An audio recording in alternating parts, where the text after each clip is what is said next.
hope you're fine. So welcome everybody. Today we'll talk about the main challenges we are seeing as a system integrator. I'm Yoann Yvon. I'm leading the practice of digital interaction that include X-reality. And hello, I'm David Maurange. I'm co-lead practice with Yoann, and I'm also head of digital software factory for the group. So I don't know if you know Sopra Steria. Most of the time that's the case. We are some discreet people. We are a software integrator company. We are in more than 20 countries in Europe, and we are more than 40,000 employees. So we are quite medium, I would say, software integrator company because they're more bigger than us. But what it's interesting to note is we are also a PLM specialist. We acquired 4 years ago a part of Airbus, the product lifecycle management subsidiary of Airbus that's called SIMPA.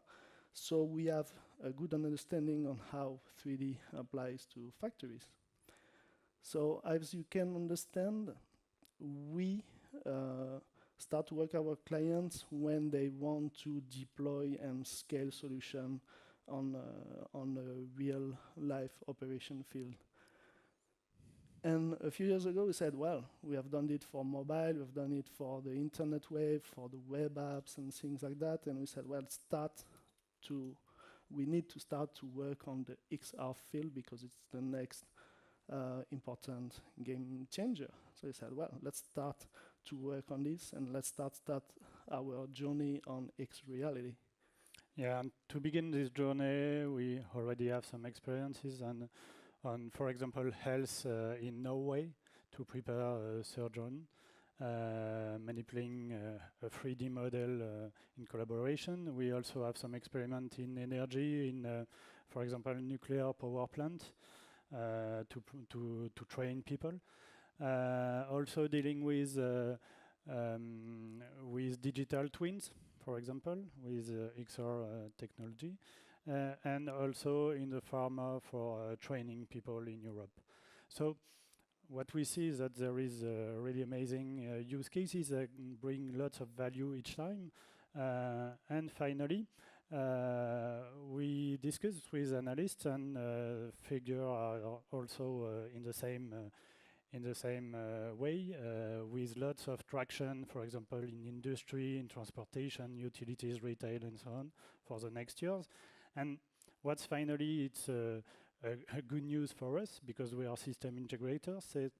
It's that a major part of this growth are on software and services. So for our boss, it's more or less a good news, because we can have a big part of the cake. Yeah, for us it's a good way to justify the fact that we want to go on XR solutions. Yeah, but in day-to-day life, when we go to power plant, when we go to the shop floor of our clients, finally operators are not with HLM display on their head. So what are missing to have this kind of project at scale in the day-to-day life of finally people that working on each of these verticals. So that's it. We are seeing really important value by the use cases. We are seeing an important forecast in terms of growth, but we needed to understand what is the problem, why we don't scale this kind of application in our client side. So we started thinking it was a problem of hardware, like everybody used to think. But if we have a look of what we have done before in mobile, well, everything is coming at the end, and each of those mobile one day solved some problem for our clients. So it's not the technology problem. Of course, there is some limitation of field of view, there is the weight, there is some battery life problem, but let's try to use it when it applies, because what we used to do, it was focusing directly on the technology and maybe using it at the wrong place, the wrong moment, you know? So we said, well, at the end, XR, it's not a matter of technology, it's a matter of how we have to reshape processing of our clients and how we have to enhance human.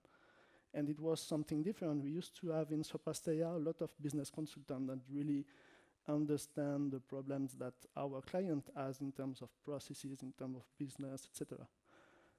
But in XR, we needed to help them in another way, acquiring some new skills, making more kind of design methodology, trying what we said before, to focus on how to reshape processes and how to enhance the human behavior on the factory line, for example.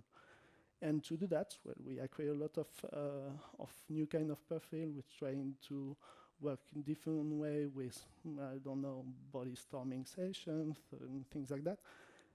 And we tried to do this not alone, but with some partner like Microsoft, for example, saying that what has to be the best in-class experience term of AR when you are talking with an operator, for example, or some of the kind of users.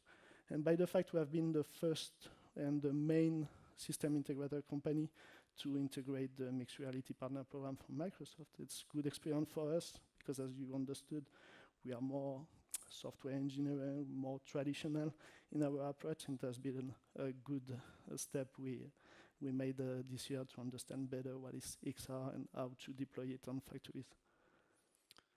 Yes, and when we have the good way of designing the process, finally, the idea is to go further X-reality. All the day you have a talk about how to well do a project of X-reality, but finally, this X-reality project is integrated into a global user journey.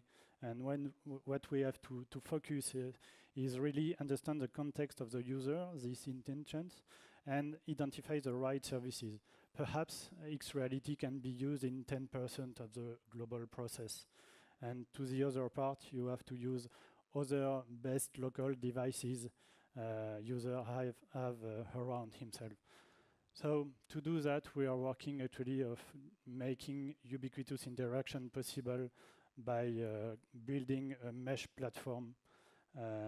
This mesh platform finally connect all these kind of devices, and you can, for example, if you're a user on a power plant, the mesh platform recognize you, can give you some information, but you can also pilot it by voice, making a 3D model appear and manipulate it by voice. And it can be easily doing, for example, N3 operator on a product line. And only when you need to have an X-reality experience, the platform can switch the model to HoloLens and Vive and so on, and to let you use this kind of technology when it's really added some values. So okay, we understand that it's a global journey, it's not only XR, it's how to reshape all the processes. But if you were wondering why I have this picture, I love this picture. It's something that a client said me once in Spain. There's a sentence that said that it seems that we all understand the value of XR. There's no problem about that. We know that can bring a lot of change on the day-to-day life of our operators, but sometimes the collar is more expensive than the dog. And she was right. What she was trying to say to me is that we understand the business value by the use cases we define, but around this, to make it available for all the people on the industry, we want to focus on several things. We need specialized profile on this kind of industry. We need to understand better how we can integrate this kind of solution with the legacy systems. It's quite difficult. The security is something really important in that case, because we are dealing with a big manufacturer, and the 3D model is their intellectual properties. So it's really important, the term of security. And how do we have to work to have best possible industrialization of the software production? Because we used to work on this kind of technology, maybe sometimes a more ad hoc development process, and we need to make something maybe more similar what used to do on other kind of technologies. And then we said, well, this is what we are doing as a software integrator. We made it for mobile, we made it for web, we made it for other kind of technology. So let's start to do it also in XR and organize ourselves to be able to scale that model for our clients. Yeah, but our model is not to clone Superman, finally. This kind of project can be done with a global team. For that, we build digital interaction software factories. And finally, this kind of organization had to be injected inside the organization of our clients, but also inside our own organization as Sopra Steria. In this kind of organization, we have to focus on several aspects. First of all is digital architecture, because this kind of XR project or ubiquitous project have no value if it's not connected to the IT of our client. And the IT of our client is not XR reality stack. It's something sometimes very old. We have also to work on delivery platform, because it's not a game design process. We have to build lots of projects. We have to deliver faster. We have to deliver very often. So we have finally to put all the craftsmanship and DevOps concept into XR technology. And there is some part of this aspect that are quite easy, but some ones are not really one. Another aspect is methodology. We have to merge gaming methodology with agile methodology that deliver really faster and really often. And finally, digital culture, because digital interaction software factory have to deal with mobile, web, vocal, X-reality, and all these different aspects are really dynamic, and we have to focus to have the rhythm to know all the ecosystem of each component. So that's really important to build a culture and to help the team to have the rhythm. That can build this kind of squad, for example, for a typical project, when, for example, a 3D artist speaks all day with an integration architect. It's sometimes difficult, but it's really necessary to have something at scale. So that's it. We have to organize ourselves in another way and try to bring an industrial software development model to our client to be able to scale, but with some adoption of XR specific things like the teams we've seen before. But it's not enough, because if we have a look at it, we have a huge amount of 3D models in our clients' repository, in their engineering systems, things like that. There's a lot of value on that, something really useful for XR experience. And from the other one, we have demonstrated that there is really important value in the use cases we can deploy on the operation field. But there is still a gap of integration on that. Yeah, and finally, to fill this gap, for example, we have to deal with 3D asset conversion, lots of downsizing, but downsizing at scale, architecture pattern.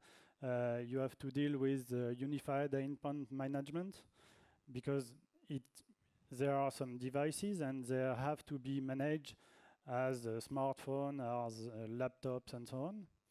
And you have to deal with a global security vision, secure the device itself, but also secure the application, the transaction, and so on, and integrate this into the global security and cyber security strategy of your client.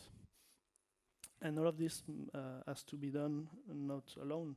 We have to do this with our ecosystem. We don't have the ambition to make all that part of the platform of our client. We have the ambition to take the best solution we are finding in the ecosystem of XR and integrate it for all our clients we have. Last point, it's that we don't have to forget that this is the first in general at scale deployment of this kind of technology. So we have to show the way. We have to help our clients to go on that way, saying that we will bring the best in-class experience and we demonstrate the value. So failure is not an option when this is the first deployment. So you have to be really careful on where you want to deploy that first use case. Choosing the right business sponsor, choosing the right users that will use that solution on the field, because it's a culture shift. There will be the evangelist for you, and you have to focus on a dedicated change management strategy to be sure that this first deployment will be successful. Yeah, it's really important. And finally, you can fail, but you can fail before this phase. We are agile as everyone, and in agility, everybody say, okay, you can fail. Okay, you can fail, but you can fail fast, not when you are deploying at scale. You can fail when you are exploring, when you are making POCs and so on, but when you are deploying at scale, you have to master all these different stages. Maybe in some years, when we will have more application like this on the operation field, it will be easier to have to fail after. fail a little bit after, but it's important for the first development to have the flagship use case at scale. Okay. So that's it. Yeah. So main commandments and perhaps a takeaway for this day, because we are the last.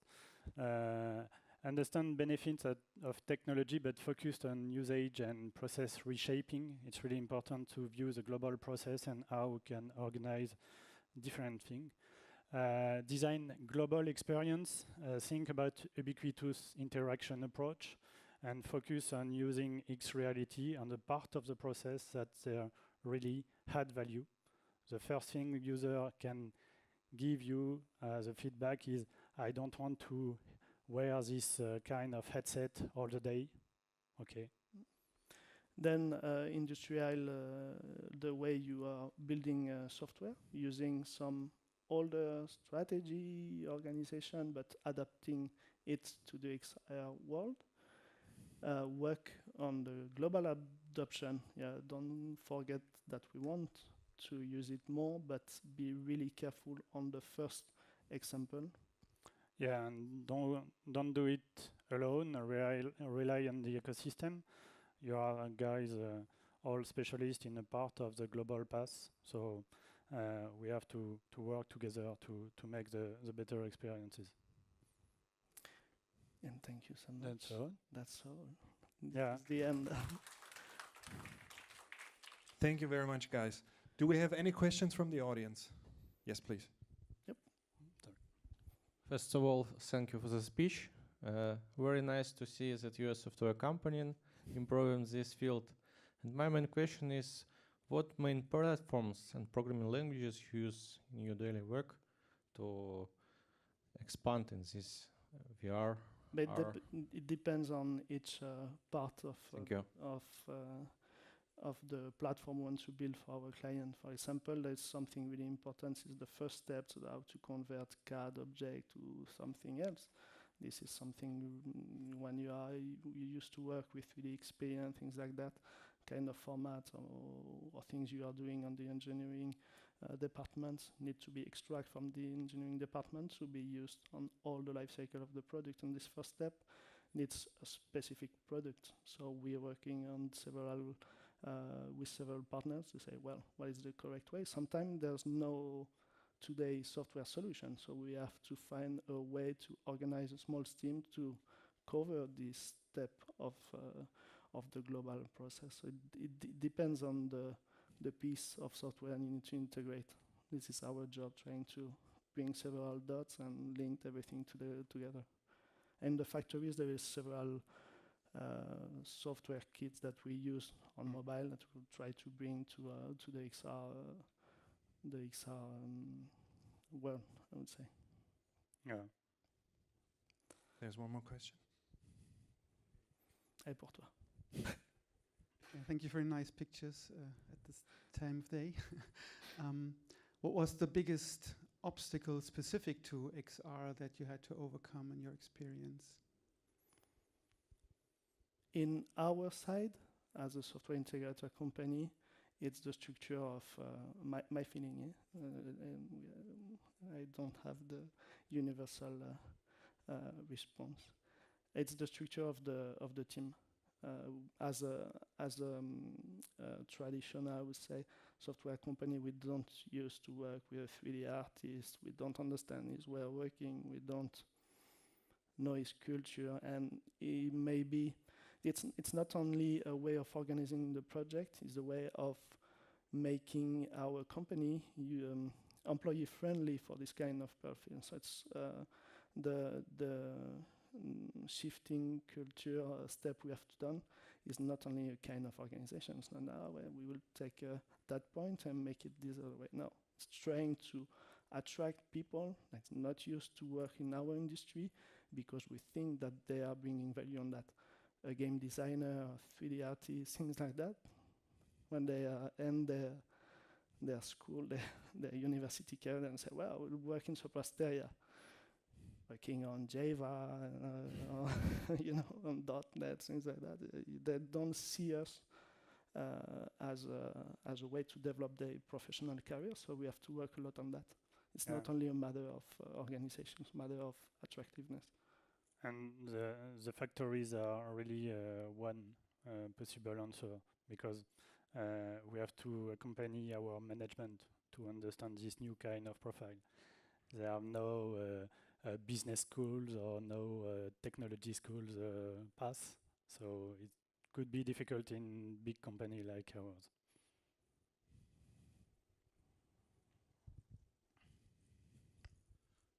Thank you for a good presentation. In the beginning of the presentation, you mentioned you had a customer that was interested in an AR VR application for factory operators.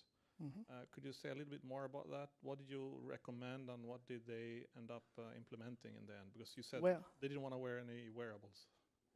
Okay, but that's different kind of part of the shop floor, the assembly line that can be impacted on that. The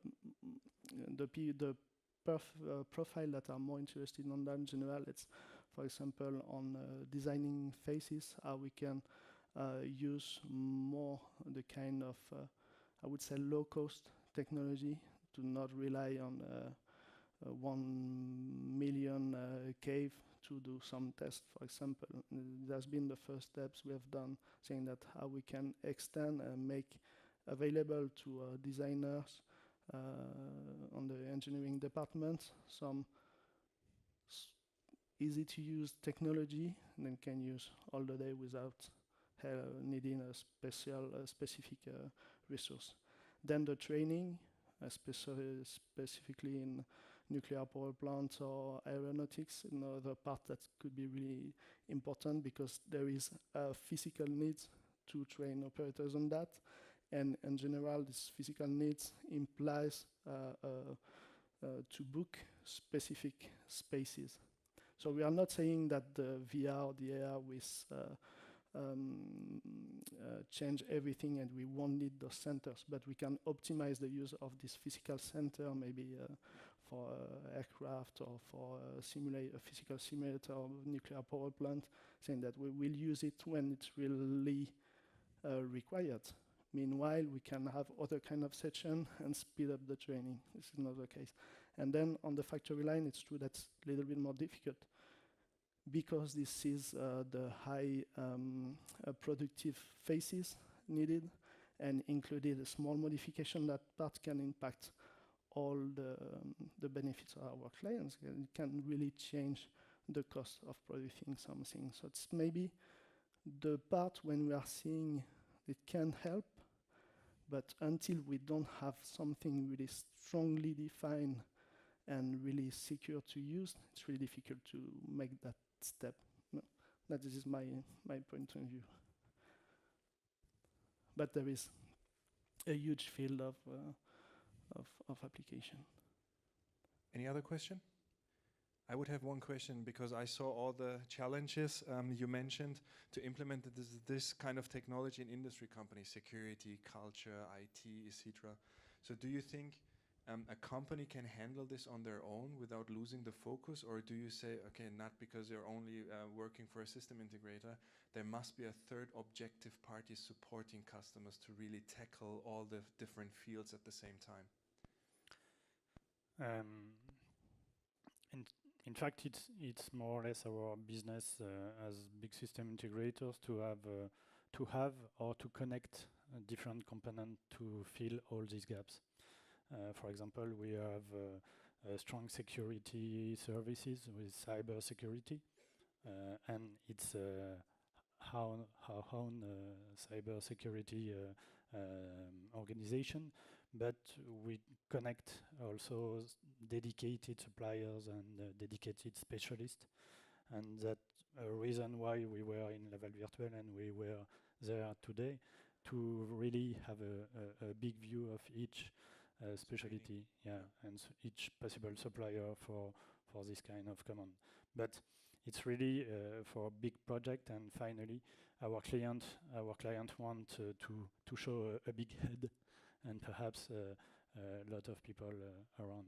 I think at the end, it's always a matter of investment. If they have the budget to create the same organization, acquiring the same skills we have, there's no problem about that.